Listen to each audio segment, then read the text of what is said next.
কিন্তু তারপরও আমরা আন্তর্জাতিক মিডিয়ায় আমরা দেখি যে মুসলমানদের টার্গেট করা হচ্ছে, মুসলমানদের বলা হচ্ছে মৌলবাদী, তারা চরমপন্থী, বলা হচ্ছে সন্ত্রাসী। এই মৌলবাদী শব্দটার অর্থ আসলে মৌলবাদী শব্দটার অর্থ হলো যে কোনো মানুষ একটা নির্দিষ্ট বিষয়ের মূলনীতি অনুসরণ করে। উদাহরণস্বরূপ, যদি কেউ ভালো বিজ্ঞানী হতে চায়, তাকে বিজ্ঞানের মূল নীতিগুলো জানতে হবে আর অনুসরণ করতে হবে। যদি সে বিজ্ঞানের বিভিন্ন বিষয়ে মৌলবাদী না হয়, সে ভালো বিজ্ঞানী হতে পারবে না। যদি কেউ ভালো গণিতজ্ঞ হতে চায়, তাকে সেক্ষেত্রে গণিতের মূলনীতি ভালোভাবে অনুসরণ করতে হবে। যদি সে গণিতের বিভিন্ন বিষয়ে মৌলবাদী না হয়, সে ভালো গণিতজ্ঞ হতে পারবে না। আপনি ঢালাও ভাবে বলতে পারবেন না যে মৌলবাদীরা সবাই ভালো অথবা সবাই খারাপ। একটা মানুষ কোন ক্ষেত্রে মৌলবাদী সেটা দেখে তারপর বলা উচিত। যদি কেউ মৌলবাদী ডাকাত হয়, যার কাজ হলো ডাকাতি করা, সে সমাজের জন্য খারাপ।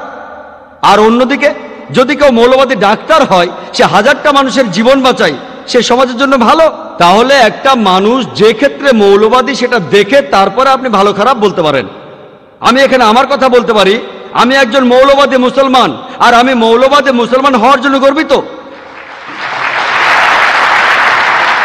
কারণ আমি জানি আমি ইসলাম ধর্মের সব মূলনীতি মেনে চলার চেষ্টা করি, আর আমি জানি যে ইসলাম ধর্মের মূলনীতিগুলোর মধ্যে একটা নীতিও মানবতার বিরুদ্ধে কোনো কথা বলে না। এমনটা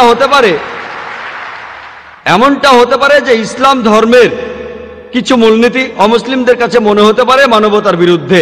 তবে আপনি যদি ইসলামের সেই মূলনীতিগুলোর ব্যাখ্যা দেন, বুঝিয়ে বলেন, তাহলে একটা নিরপেক্ষ মানুষও পাবেন না যে বলতে পারে যে ইসলামের মূল নীতিগুলো মানবতার বিরুদ্ধে কথা বলে।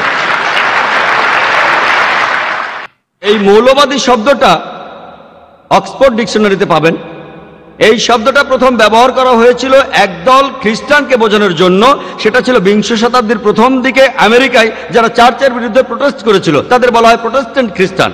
প্রথম দিকে চার্চ বিশ্বাস করত বাইবেলের কথাগুলো ঈশ্বরের কাছ থেকে এসেছে। এই প্রোটেস্ট্যান্ট খ্রিস্টানরা এতে আপত্তি জানিয়ে বলল, শুধুমাত্র বাইবেলের কথাগুলো ঈশ্বরের নয়, বাইবেলের প্রত্যেকটা শব্দই ঈশ্বরের কাছ থেকে এসেছে। যদি কেউ প্রমাণ করতে পারে যে বাইবেলের প্রত্যেকটা শব্দ ঈশ্বরের কাছ থেকে এসেছে, এই আন্দোলনটা ভালো আন্দোলন। অন্যদিকে যদি কেউ প্রমাণ করে যে বাইবেলের প্রত্যেকটা শব্দ ঈশ্বরের কাছ থেকে আসেনি, তাহলে এই আন্দোলনটা ভালো নয়। যদি আমরা অক্সফোর্ড ডিকশনারি দেখি, মৌলবাদী শব্দটার অর্থ খুঁজতে যাই, বলা হচ্ছে মৌলবাদী হলো একজন ব্যক্তি যে কোনো ধর্মের প্রাচীন শিক্ষা আর মতবাদকে কঠোরভাবে অনুসরণ করে। তবে অক্সফোর্ড ডিকশনারির নতুন সংস্করণে দেখতে পাবো সামান্য চেঞ্জ হয়েছে। নতুন সংস্করণ বলছে যে মৌলবাদী হলো একজন ব্যক্তি যে কোনো ধর্মের প্রাচীন শিক্ষা বা মতবাদকে কঠোরভাবে মেনে চলে, বিশেষ করে ইসলাম। এখন বিশেষ করে ইসলাম এই শব্দটা নতুন করে জুড়ে দেওয়া হয়েছে। যখনই মুসলমান শব্দটা শুনবেন, আপনি ভাববেন যে সে মৌলবাদী, সে চরমপন্থী, সে সন্ত্রাসী। আর অনেক মুসলমানকে দেখবেন তারা বলবে আমি মৌলবাদী না, আমি চরমপন্থী না। আমি বলছি আমি একজন চরমপন্থী। আমি চরম সৎ, চরম ন্যায়পরায়ণ, চরম দয়ালু, চরম শান্তিকামী, চরম ক্ষমাশীল। জানি না এখানে অপরাধ কি যদি আমি চরম ন্যায়পরায়ণ হই, চরম সৎ হই, চরম দয়ালু হই, ক্ষমাশীল হই। মাঝে মধ্যে হলে চলবে না। যখন আপনার সুবিধা হবে তখন ন্যায়পরায়ণ হবেন, আর সুবিধা না থাকলে হবেন না। আপনাকে চরম ন্যায়পরায়ণ হতে হবে, কোরআন সেটাই বলছে। আমাদের ধর্মীয় গ্রন্থ সর্বশক্তিমান আল্লাহর বাণী আমাদের পুরোপুরি ন্যায়বান হতে বলছে। আংশিকভাবে ন্যায়বান হলে চলবে না।